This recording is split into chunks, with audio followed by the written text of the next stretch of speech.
கர்த்தரை கோபப்படுத்துகிற ஒரு 5 காரியங்கள்.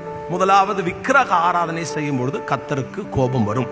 ஆண்டவருக்கு ஒரு காரியத்தை பொறுத்துக்கிட முடியாது அப்படின்னு நீங்க பாப்பீங்கன்னா, விக்கிரக சிலை வழிபாடுகள் கர்த்தருக்கு பிடிக்காது, கர்த்தர் வெறுக்கிறார்.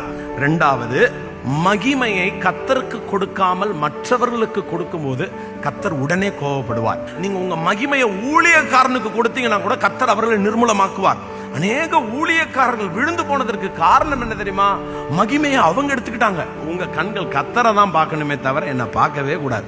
மூன்றாவது, கர்த்தர் உங்களுக்கு கொடுக்கிற தாளந்துகளை நீங்கள் வீணடிக்கும் போது கர்த்தருக்கு கோபம் வரும். நான்காவது, தேவ சபைக்குள்ளே கல்லர்கள் இருக்கும் பொழுது கர்த்தருக்கு கோபம் வந்தது.